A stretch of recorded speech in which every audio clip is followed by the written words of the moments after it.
This episode is brought to you by Peacock. The new Peacock original documentary, Matthew Perry, A Hollywood Tragedy, dives deep into the beloved actor's rise to fame and his tragic death. 5 people, including Perry's personal assistant, 2 medical doctors, and an alleged Hollywood drug dealer known as the Ketamine Queen, were charged with conspiracy to illegally provide Perry with the ketamine. Explore the details of the case in this heartbreaking special, streaming now only on Peacock. Are you ready to sign up for a life and leadership newsletter? Text the word VALUES, VALUES, VALUES, to 66866 and sign up today. Get our newsletter every single Wednesday. Join hundreds of other leaders as we lean into what it means to follow Christ and embrace peace.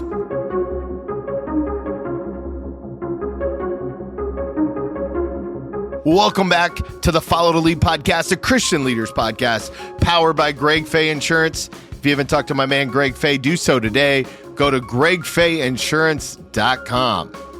Today on the podcast, I'm so excited to introduce you to Ryan George. If you haven't met him yet, he's an adventurer. He's an author. He's a speaker. He's got an incredible story about church hurt that you need to hear. I absolutely love the way that this man talks about the church, hurt and healed by the church. Such a good book. Such a great guy. He's one of my favorite follows on Instagram, Ryplane, Ryplane. Go check him out on Insta, and you're going to love this conversation with Ryan George. Hey, everybody. Welcome back to the podcast. I'm so excited today to have Ryan George with us. Ryan, thank you so much for taking the time. Oh, man, I'm stoked to have this conversation with you. I love to kind of start with the macro. You have obviously done a ton of stuff with ministry and speaking and author.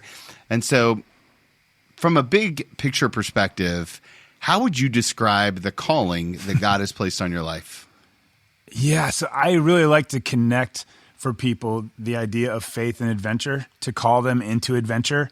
The first step of that is often having to convince them that they're safe in a faith environment. And so it's a 2-part thing. One is to help people feel welcome and safe. And ministries that I've worked in over the years to help people who are asking questions or checking out God or maybe have some church hurt to feel safe around people of faith. And then it's to take them from there to dare them to do great things with and for God. I love the way that you talk about adventure. I'm curious if maybe it would be helpful for the podcast family, for you and I to kind of get a working definition of how do you define what adventure is? Because I've been all over your Instagram and your website. You do some crazy stuff, and people are like, I know that someone's like going to Google you and be like, I'm not doing that. So what does adventure mean, like in your world? It's leaning into your fear and doing it anyway. And so my wife is way more relationally adventurous than I am, right? She's willing to say harder things to people than I am. My brother is willing to eat food more adventurous than I am.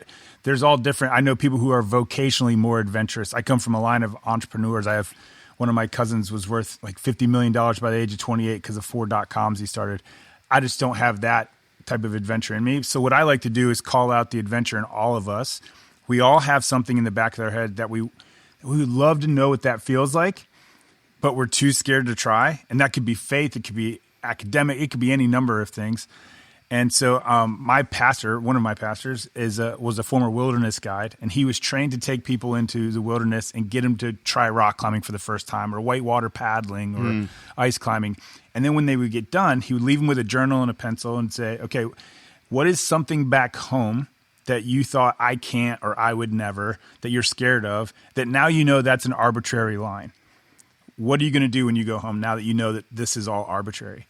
And so then he carried that into the faith space, which is where I picked up on it, to go, all right, what are the things I'm scared to say yes to Jesus or the Holy Spirit or however you frame it, that now you know that that's an arbitrary line. Let's go do it. And so we pray courage over each other. We dare, not to do stupid things, not to do harmful things, but to go, hey, if you knew that that's the only thing holding you back is fear, why don't you lean into it? And what I've learned now as an adrenaline junkie is that the more scared I am, the better the rush. The first time I went bungee jumping, I jumped 439 feet out of a glass cable car. And the guy asked me, he's like, how you doing, mate? And it was in New Zealand. And I said, man, I'm scared. I used some colorful language. He said, that's good, mate. He said, you'll have a better ride. When I go to jump, I don't get anything out of it anymore. because I do this every day. And so what happens in action sports is that you have to keep pushing the envelope. You have to keep running the edge. It's why the guys who do base jumping and like wingsuit flying, whatever, have such a high mortality rate. To get that same feeling, you have to take bigger and bigger risks. And so what I've learned is rather than pursue that on the physical side, I keep trying to go bigger and bigger risks, bigger and bigger fears on the faith and relational side of my life to scratch that itch. I think you got a lot of people reeling right now. Like, what's adventure look like in my life? So let me just ask you, let me get super practical. Sure. On a random Tuesday in April, what does relational adventure look like for you? I'll give you one that happened last night. I mean, I was, your stomach knots up and you're like, one of my really close friends said, I'm thinking about leaving the faith. Like, I believe in the whole God thing, but I just don't, like everything else that comes after that, I'm not in it. And my world, like all my to-do lists, everything became peripheral for the moment to answer that text, right? To go, oh, this is going to be hard. Like, this is one of my closest friends. How do I share the hope that lies within me? I've had all kinds of them. This sounds really stupid, but when I was writing my book, I was in a cafe in a city 3 time zones from here, a godless city. It's famous for not having a lot of Christians in it. And I got this prompt to leave this monster tip, like a 50, 60% tip, and write, Jesus loves you on the receipt and walk out. And my heart was racing. I was like, this guy's how's he going to make that connection? But that was the assignment. And what I've learned is that if I don't take this assignment, I may not get the next one. Or it may be longer or maybe smaller. It may not be as big of an adventure. Pastor Erwin McManus in Los Angeles has a saying that I like. He says, when we say yes to God, his voice becomes louder and clearer, louder and clearer. And when we say no, it gets fainter and fainter to the point that maybe someday we even forget that we ever heard that voice or maybe not recognize it as easily. And so when I have this moment to say the hard thing to a friend, to send a text, it can be, for me, again, relational challenges are as scary as jumping off a building. To say, hey, you need to reach out to this person. That's a regular occurrence in my life. And unfortunately, as I've said, yes, I'm getting more of those assignments. How do you know when it's God's voice and not just what you want to say or do? Like, what's the discerning factor for you on, yes, that thus saith the Lord or thus saith Ryan? Well, I'll follow an example of Jesus. The things that he called his disciples to were countercultural and counter-normative for their religious experience. And so for me, if it looks like a churchy thing to do, it might not be God. It might just be my ego. If someone's going to tag me in a post about it later on Facebook, it might be for my ego. So I look at it and go, am I being called away from my ego and away from affirmation and away from a transactional reward, right? Now, there is a spiritual reward for sure, and you felt that. But we all know you can kind of do both. Right? Like you can say you're doing something for God and get up on a stage and get people to clap. You can say, oh, God called me to say this to you. It's way harder for me to do that in a closed group text that no one's ever going to see. Right. And so for me, is this hard for me? One, because God's going to keep calling me to hard things. And is he in it? And is this more about what he gets out of the deal or more what I get out of the deal? How do you stay salty on that, right? Like, how do you what are some of the disciplines that you do on a regular basis that kind of help you lean into that perspective? Because I think most of the leaders I talk to, no one ever wakes up one day and says, man, today is the day I want to get complacent about my faith or my marriage or my leadership. Instead, what we do is we just naturally drift, and when I was in the Army, we call it mission drift, right? Like, how do you avoid mission drift when it comes to your faith?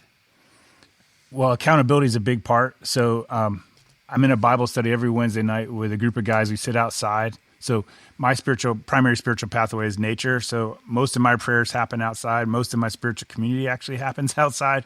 We sit around a fire or in the summertime, picnic tables, and we challenge each other. Hey, what can I pray for you this week? What are your conversations with God look like right now? What do your conversations with your wife look like right now? What are the hard things you're facing with your kids? And over the next 7 days, what's the practical thing we can pray over your life, right? And so what happens is I know next Wednesday night, there's a really good chance I'm going to get asked by the guy who prayed for me, hey, how'd that go, right? This past Sunday, my pastor was speaking about contentment. And this final question, so our church isn't in rows, it's in tables on Sunday mornings. And so he kind of sets it up and turns it over the tables. He said, all right, your last question to the table is about contentment. What are you going to do to foster contentment in your life this week? Not big grand scheme, this week. And I intentionally told a guy that I ride motorcycles with, that I pray with on a regular basis. It was him that I went to and said, this is what I'm going to do to foster contentment in my life this week, these 7 days. And so there's an accountability piece there. And the other factor is that in my spiritual communities, there are no, it's not like a pyramid. There's no leader. Everything's a circle, particularly my Wednesday night group, which I founded it. I'm the guy who sends out the group text. I'm the one who picks what we read and all that kind of stuff. But there's no teaching. And so the egalitarian part of it doesn't let me get too big for my britches and makes me have to, if I'm going to influence others to chase after Jesus, that has to permeate my daily experience so that I have something contagious to share with the group. Your perspective on church is refreshing and beautiful, especially considering all the things that you've been through.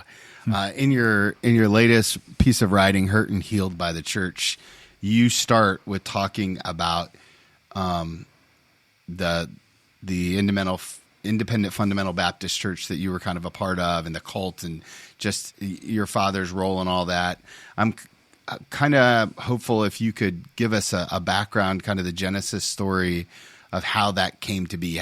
When did you realize that you were in an unsafe place? I don't know that I realized it was unsafe until after I left.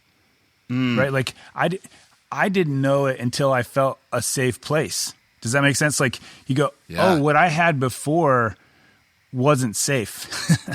I remember the first time. So I came to the church that I attend now. I've attended for the last 18 years. My wife's on staff there. I serve there every Sunday. I came there to prove it wrong because it was different than the tradition that I had grown up in. And I remember right after I started going there, they had this environment. They're like, hey, if you'd like to study what the church should look like, we're going to have this 8-week thing, and we're just going to dive into what should church look like. And I remember I got in this circle, again, another circle, right? There's nobody teaching. And the couple who was like moderating the circle were going through infertility issues. And they were just on the precipice of having to go to IVF. They're like, we've exhausted every other thing we could do, but we don't have money for IVF, but we really want to be parents. And we're really having a hard time believing that God is good right now. And I'd never heard anybody say that out loud in a church, right? Let alone like as the leader of the environment. And you go, oh, we're allowed to say that kind of stuff around here? So it became normal. And everybody that I met was like that.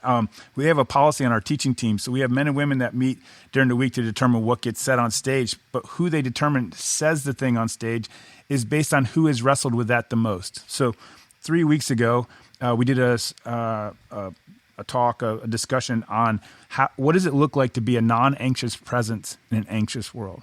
Because that will be a salt and light type difference, right? And the guy that they had speak that Sunday was a guy who'd been hospitalized for panic attacks. Wow. He said, this is how I've learned to find the peace of Jesus in my life as someone who had, traumatic physical anxiety on top of all the other stuff. And so it's become normative for me to be in environments where the person in the front of the room or at the head of the table or whatever says, it's safe enough to admit this because I'm going to go first. We have a saying in our church all the time is give people the gift of going second. And so I've done that in every environment. I was bullied as a kid. You've read my book. I was bullied by my dad. To be in environments where people feel unbullied, that's the best word I have for it, is be like, no, you can share whatever, which is why I got that text last night, right? To go, no, Ryan's safe for me to share that. And so then after I've experienced that, I was able to then look back at the various things of my youth and go, that was so off. That was so, because Jesus radiated that safety. Religious leaders, secular leaders, soldiers, poor people, lepers, everybody felt safe around him, wanted more of his attention and his presence. And it didn't matter where they came from, their age, their gender, their national, everybody felt safe and seen by Jesus, which is my experience now with him. And so now what I try to do is communicate to other people how to have that. And in that process, I've seen that I had a shocking lack of that growing up.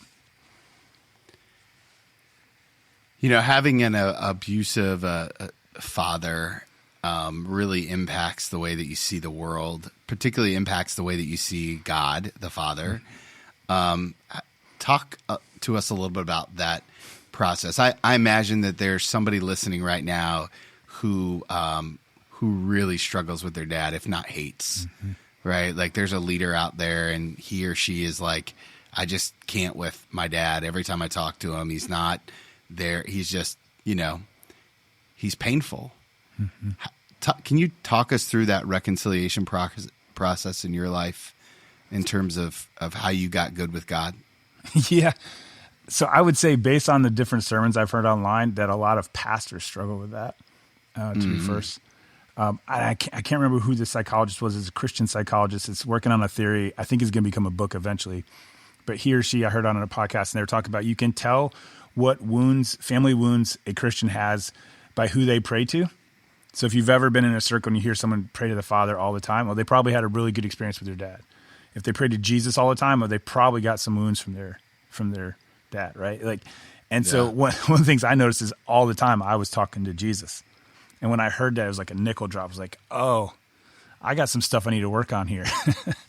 It was really hard for me to listen to like Chris Tomlin's good father, right? Like to go, oh, I don't necessarily feel that. The God I grew up with was very superstitious. But what I did was instead I leaned into, all right, so if that's true, can I lean into the other 2/3 of the Trinity? Can I lean into the comforter part? Can I lean into the son who was wounded for our transgressions? And I started narrowing even what the amount of scripture I read that was just the Gospels over and over and over again. And I fell in love with Jesus as a winsome person. It's like everybody was drawn to this guy, and I felt I was too. And so as I fell in love with Jesus, I realized, I need to work on this. So one of the things I did is I got into therapy. I got into different accountability groups. I made friends with guys who were incredible fathers. The guys in my Bible study group range from age 17 to 80. And right now we got an 80-year-old and 2 70-year-olds. And I just love soaking in their kindness. The way that they pray for their children is so different than how my dad prayed over me, right? And it's made me more comfortable to talk to God as a father. And then I think the biggest thing that changed was I was trying not to be a dad. I didn't know if I'd be like my dad. And so I had all 3 versions of a vasectomy to make sure it wouldn't happen. And I was on a helicopter expedition up in British Columbia. We were stand-up paddleboarding up in the glaciers. And I get back to civilization. I had a text from my wife saying, hey, by the way, a young lady's been put in our protective care. She was in my inner city Bible study group, and we're just going to take care of her for a little bit. Fast forward 4 years later, she's my legal daughter. I went to see her in college the other night. But as I pursue and let that go and pursued, I was like, well, if I'm going to be a dad, just like everything else in my life, I'm going to go all in, and I'm going to, just like with business or ministry or whatever. And as I leaned into fatherhood, I was like, oh, this is what fatherhood's supposed to feel like, what it's supposed to look like. And I started to feel pursued by my heavenly Father, not just Jesus and the Holy Spirit. And I remember where I could take you there right now. I was hiking up in the mountains up here about 6 miles from my house. And I can tell you this spot in the dirt where I just started crying and calling God Father. And I think that broke. And so now I think I have a more, I wouldn't say it's equal across the Trinity, but I have more of a relationship with the Father side of it than I've ever had. Hey guys, just pausing this conversation with Ryan to remind you to check out our partners, Trent Barger Real Estate. You've heard me talk about him before. Trent is such a great guy. He wants to help you get connected with your next home, whether that's an investment home, dream home, or forever home. Talk to the Barger team today. Don't wait. There's a link in the show notes. It's absolutely important that you check with them before doing any buying. He can also help just give you some thoughts on real estate in general and a great follow on Instagram. So check out Trent. You don't want to wait. Do so today. Speaking of homes, you got to go to my5starhomeservices.com. For HVAC, plumbing, or electrical needs, 5-Star Home Services is where you need to go.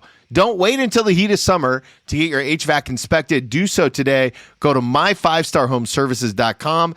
Tell them Tony sent you, and I promise you'll get great care top to bottom.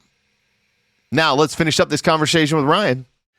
I think one of the interesting parts about this journey for you is the idea about hierarchical structures, right? And leadership and roles that people play. A lot of my podcast family are leading people. Some of them are Christians, some of them are non-Christians in terms of who they're leading. If someone were to come to you and say, Ryan, what's your best leadership advice so that we don't slip into abusive patterns, intentionally or unintentionally? What's some of your responses around that?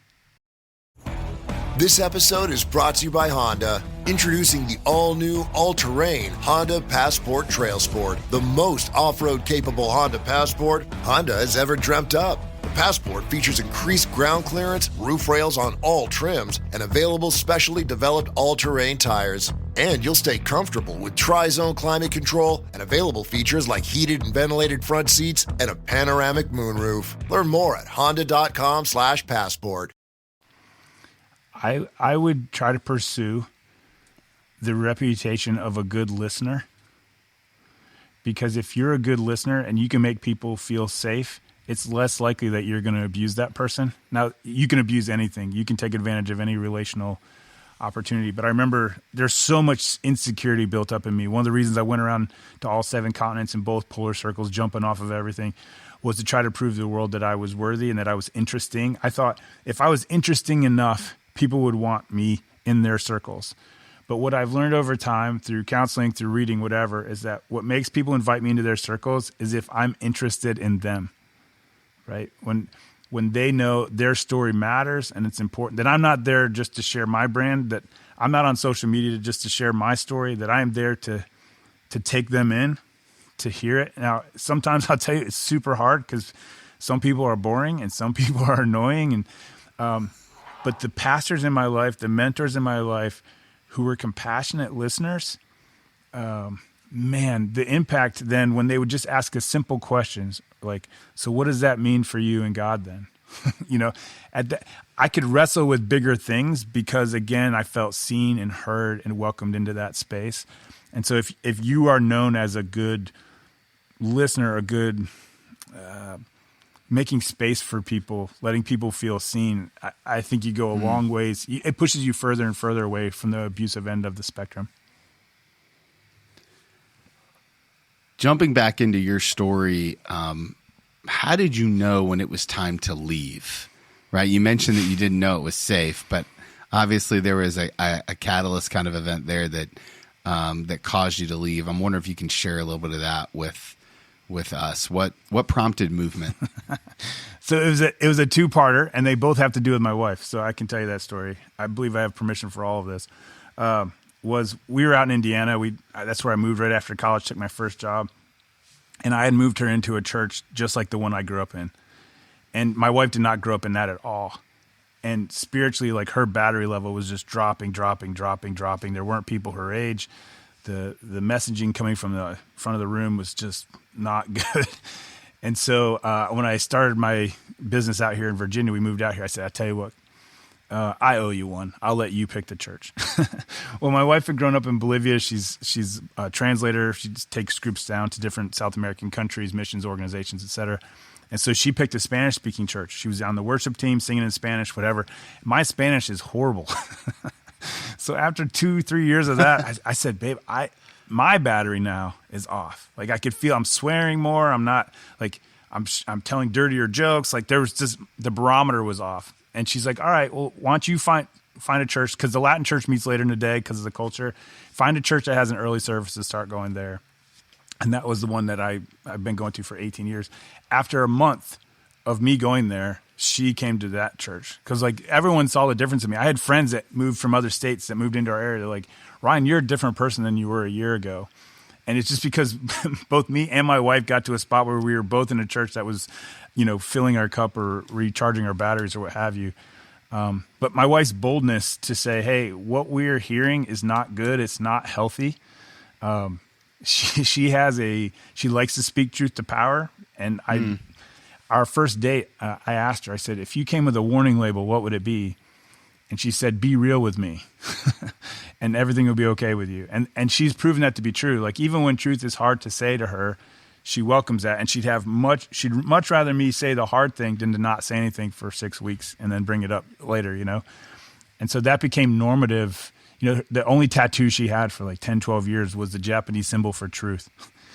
And she set in me this idea of, hey, the stuff that you were taught growing up is not the truth.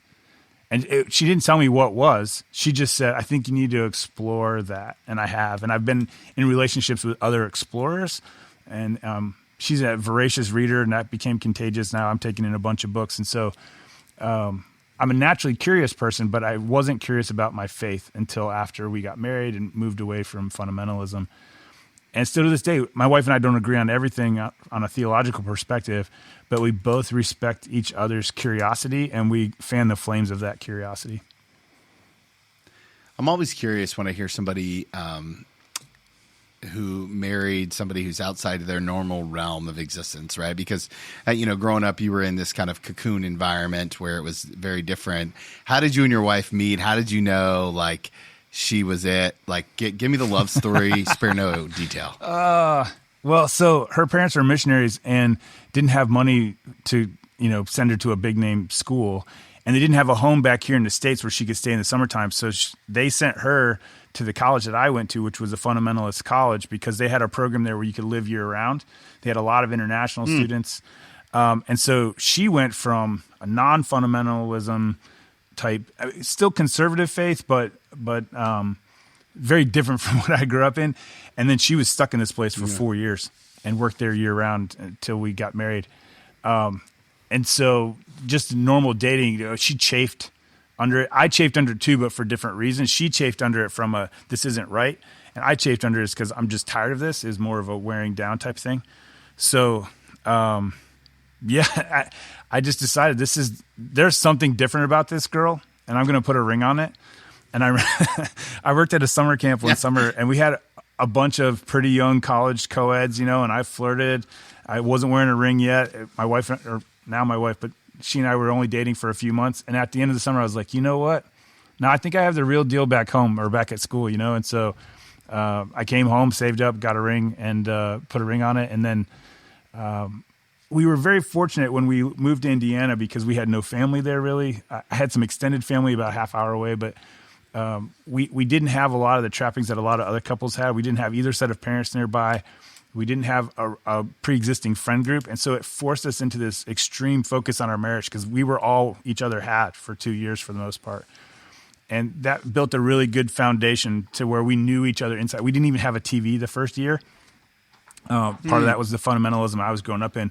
And so we just had to learn each other. Like each other was all we had.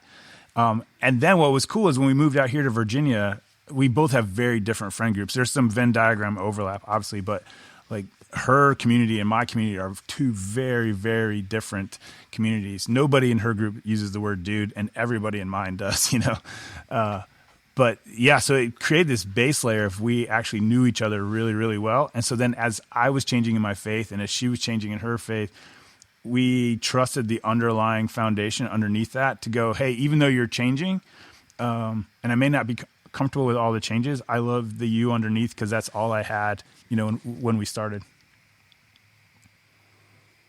That's beautiful. One of the things that I'm always curious about when somebody writes a book that's so personal and so vulnerable is what paradigm do you use on when it's safe emotionally and spiritually to share a story that's as painful as what you share in this writing? That's a really good question. When I was writing my last book, I went to a writer's seminar for Christian authors down in Houston, and Beth Moore was there. And I don't remember the exact graph, but she put it up on the screen, and she says, write about your pain while you're going through it. Write a lot, journal, whatever. And then get help, talk to your mentors, talk to counselors, talk to pastors, work through that, and practice telling your story in more and more detail to wider and wider circles. You need to be able to go back to those journals to remember the raw part. Because now I tell the story of all the stuff my dad did to me, what he did to girls and women.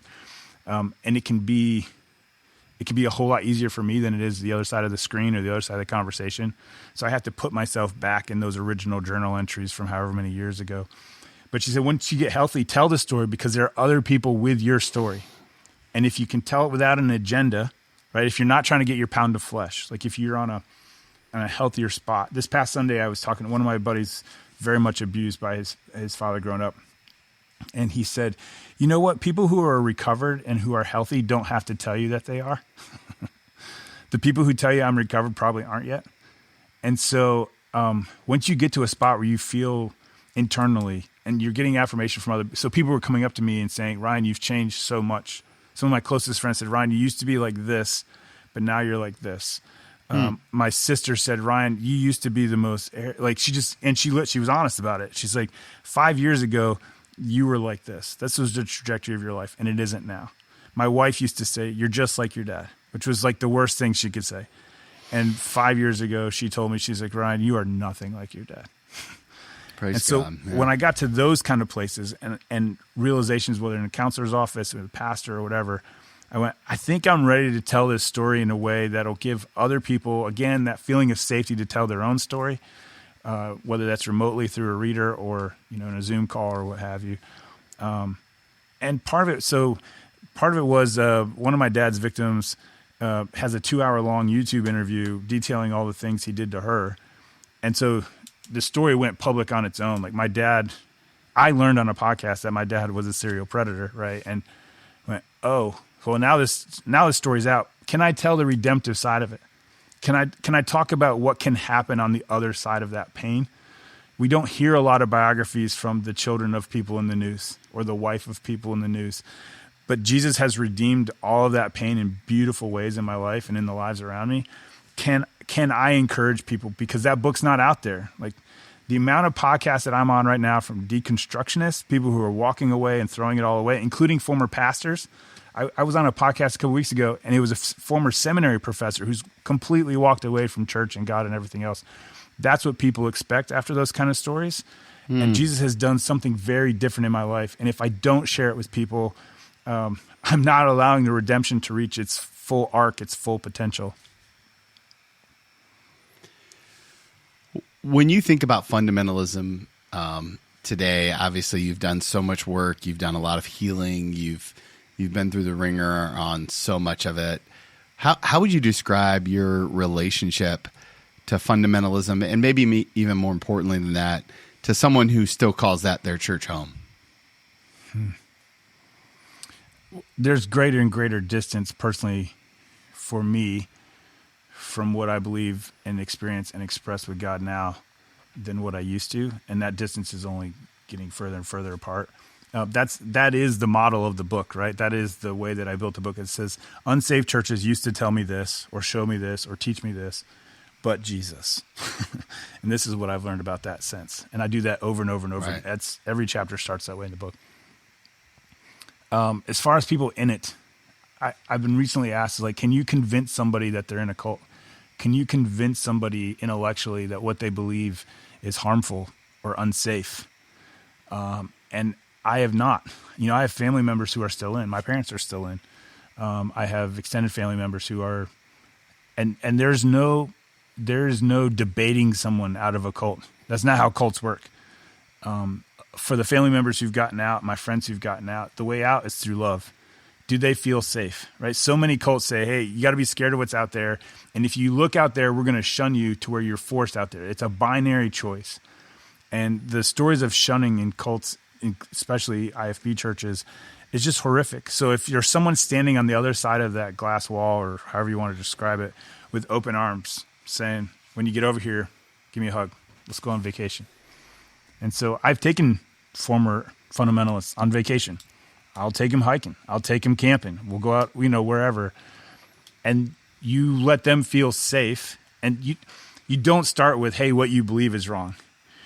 What you show them is what is right. Like you live it out. If you are living the life and example of Jesus, that will be the attraction, right? And then that leads to questions. And it's not like a bait and switch thing, but that's how Jesus got people out of the cult of his day, right? Like that's how he got people away from all the different things, their sin, their shame, their cultural, the woman at the well was loving him. And so if there's love waiting on the other side, it makes it easier then to look back. And that's what my wife did to me. That's what my mentors did to me, is they kept showing me a better way. And then you turn around and you look at what you used to have and go, why would I ever? And so if someone were happened to a fundamentalist watching this, I don't think that they're going to buy anything that we're saying, but hopefully that there's somebody in their life that they can look to. So that person has the real deal, and I want to know them better. And then maybe eventually they'll want to know Jesus better. One of the ways I joked, a podcaster gave me this analogy. She's like, nobody goes to a Taylor Swift concert and comes home alone. Everybody's a fan of Taylor Swift, whether they go with a group or not. On the way home, they got friendship bracelets, right? They have new friends on Instagram. It's the same. Like there's a couple podcasts that I listen to. I've been fans for over a decade, and I go to the meetups, and nobody from my town listens to them. But I go there and I make friends, and I come home, and it's the same way when I left fundamentalism. When I found the Jesus that everybody was so attracted to in the Gospels, I start to find other people who want to know that Jesus, and we kind of become a posse running together. I love that. A year from now, what are we celebrating about what God has done through you and your ministry? Oh, well, that's two different questions. So one is through the book, and I just hope a whole bunch of people feel seen and have the courage to tell their story. But my ministry isn't primarily my writing. My primary ministry is the guys who are sending me texts on Monday nights, right? And I don't know if I don't think that it'll be that there's more guys. I think it'll be that I'm having deeper and deeper and deeper conversations with people than even what I'm having now. That there'll be people. It's interesting that happens almost every Wednesday night. So I'm the one who builds the fire, and I'm the one who has to make sure all the coals are out before we leave the park, because we can't leave a fire going, you know. And every Wednesday night, it's a different dude who's still standing around the fire at 10:30 with me when everybody else has gone home. Everybody has gone through something that week that they need to get off their chest. And maybe they weren't brave enough to tell their picnic table, but they're brave enough to talk to me or somebody else. And so a year from now, I hope I'm still standing around that fire till 10:30, 11, sometimes midnight, with people who feel safe to unburden their heart, whether it's about their faith, their family, or their business or whatever. That's so good. Okay, I have one more question for you, but before I ask it, I know the podcast family is going to want to connect with you all over the interwebs. Where is the best place to learn all things Ryan and to get connected with you? Yeah, the epicenter for me is Facebook. Ryan George. I'm facebook.com/Ryan George. But on Instagram, Threads, etc., I'm at Ryplane. That's RYPLANE. And I post there to links to my website, to my blog. Booksbyryan.com is where you can get my book. I write a weekly or bi-weekly, we'll see how it goes, kind of like a devotional thought of something that I'm learning at explorience.org. But all that stuff gets filtered through my Instagram at Ryplane. That's beautiful. Okay, last question I love to ask people. It's an advice question. Except wow. I invite you to go back in time and give yourself one piece of advice. But I get to name the season of life that you're in. Okay. Wow. So I want to take you back. I want to take you back to the day that you realized where you were wasn't healthy, right? You're in a new church with your wife, and you've just kind of you had that Paul kind of moment where the scales fell off your eyes and you can see. If you could go back in time and sit knee to knee with that younger version of yourself and give him one piece of advice about what he's about to go through and what he's kind of experienced, if you could give him one piece of perspective or something to hold on to about the very difficult but important journey, what are you going to tell him? Ask more questions and talk less. There's a part of therapy, right, that talking it out helps you find. I'm an external processor, and I can't tell you how many times we get to the big discovery in my therapy session with 2 minutes left on the clock, right? That's just part of who I am.